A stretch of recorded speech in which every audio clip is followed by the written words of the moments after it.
Hello and welcome back to my YouTube channel universal fact by Vaishali. कैसे हैं आप सब लोग? I hope you all are good and fine. So today we are going to start class 11th business studies chapter 9 and the name of a chapter is MSME and the business entrepreneurship. So basically सबसे पहले हम जानते हैं कि MSME क्या है। तो देखिए क्या कह रहा है, micro small and medium enterprises. तो देखिए इस चैप्टर में बेसिकली हम ये समझेंगे कि माइक्रो इंटरप्राइजेस क्या हैं, स्मॉल इंटरप्राइजेस क्या हैं एंड द मीडियम इंटरप्राइजेस क्या हैं। So contribute significantly to the development process and act as a vital link in industrialization in terms of production, employment, and export for economic prosperity by widening the entrepreneurial base and use of local raw materials and indigenous skills. So basically micro small and medium enterprises में हम किस चीज़ पे ज़्यादा focus कर रहे हैं? हमारा ज़्यादा फोकस है डेवलपमेंट पे। तो कह रहा है जितनी भी इंडस्ट्रीज़ हैं, चाहे वो हम प्रोडक्शन के पॉइंट ऑफ व्यू से देखें, एम्प्लॉयमेंट के पॉइंट ऑफ व्यू से देखें, एक्सपोर्ट के पॉइंट ऑफ व्यू से देखें, यहाँ पर हमारा मोटिव है कि इकोनॉमिक प्रोस्पेरिटी बढ़े, है ना, वो ज़्यादा बढ़े। वो बढ़ेगी कैसे? जब हम डेवलपमेंट करेंगे। और वो डेवलपमेंट कैसे होगा? जब हम जितने भी इंटरप्राइजेज़ हैं उन्हें प्रमोट करेंगे। देखिए जितने भी का मतलब होता है, इंटरप्राइजेज़ भी अलग अलग तरीके के होते हैं जो आगे हम लोग डिस्कस करेंगे। तो उन्हें प्रॉपर यूज़ ऑफ जितने भी लोकल रिसोर्सेज उन्हें मिल रहे हैं या उनकी जितनी भी स्किल्स हैं उन्हें हम क्या करें, धीरे धीरे प्रमोट करें, उनका डेवलपमेंट हो। और जितना ज़्यादा डेवलपमेंट होगा उतनी ज़्यादा इकोनॉमिक ग्रोथ बढ़ेगी। कह रहा है in India the MSME consist of both traditional and modern small industries such as handlooms, handicraft, coir, sericulture, khadi and village industries, small scale industries and power looms. तो कह रहा है MSME इंडस्ट्रीज या enterprises जो होती हैं वो दो तरह से बेसिकली देखी गई हैं। एक होता है ट्रेडिशनल मेथड, एक होता है मॉडर्न मेथड। तो अलग अलग तरीके से इंडस्ट्रीज़ को रन किया जाता है, फंक्शन किया जाता है। और ये स्मॉल इंडस्ट्रीज़ जो होती हैं वो किस किस तरीके की होती हैं, जैसे कि आपको बहुत सारे नाम दे रखे हैं, ठीक है। और ये सब आपको बहुत कॉमन वर्ड है जो आपको आए दिन सुनने को मिलते हैं, ठीक है।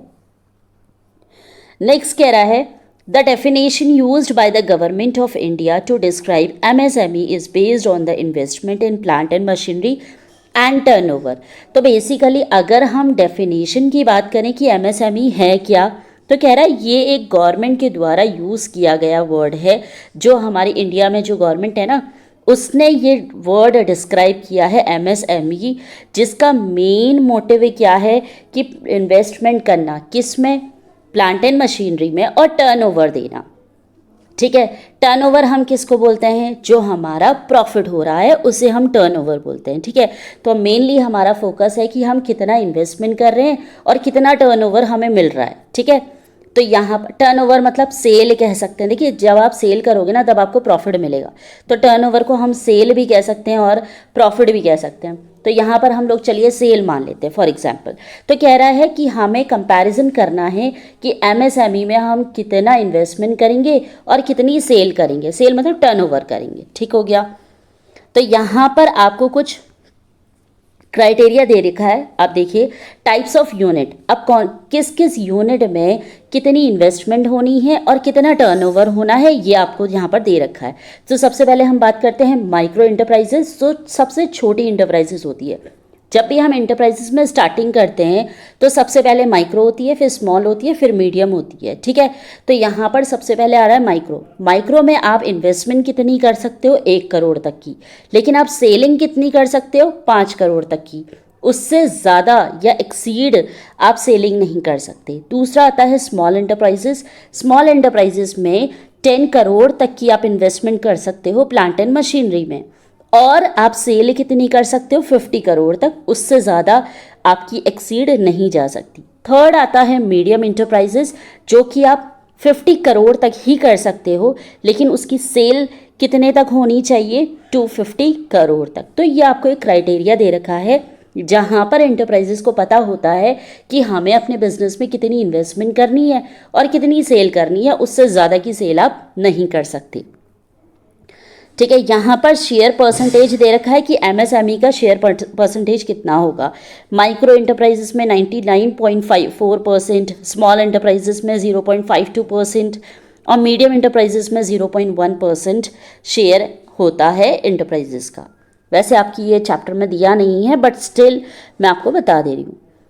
नेक्स्ट आता है अब देखिए इसके एक्ट के बारे में जान लेते हैं। सो कह रहा है the micro small and medium enterprises development act 2006 address these issues relating to this definition, credit marketing and the technology upgradation। तो कह रहा है ये जो एक्ट बनाया गया है 2006 में एक्ट बना है, जहाँ पर किन इश्यूज पे बात की गई है। कह रहा है किसको डिफाइन किया गया है, जैसे क्रेडिट मार्केटिंग, उधारी में जो मार्केटिंग चलती है, या टेक्नोलॉजी को जो अपग्रेड करने की मार्केटिंग चल रही है, उसके तहत ये या उसके लिए ये एक्ट बनाया गया है। Medium scale enterprises and services related enterprises also come under the purview of this act. और इसके अंदर मीडियम स्केल एंटरप्राइजेज भी आता है या सर्विसेज भी आती हैं, जो भी सर्विसेज दी जा रही हैं वो सारी ही इस एक्ट के अंदर आ जाएंगी। ठीक है, तो आज हम इतना ही पढ़ते हैं। इसकी मीनिंग और डेफिनेशन हमने समझ ली है। नेक्स्ट हम पढ़ेंगे एमएसएमई में बेसिकली ज़्यादा प्रेफरेंस कौन कौन सी इंडस्ट्रीज़ को दी जाती है। तो वो दो तरह की इंडस्ट्रीज़ आपको पढ़ने को मिलेंगी, एक है विलेज इंडस्ट्री और दूसरा होता है कॉटेज इंडस्ट्री। सो ये हम अपने नेक्स्ट वीडियो में कवर करेंगे। Till then bye bye, take care.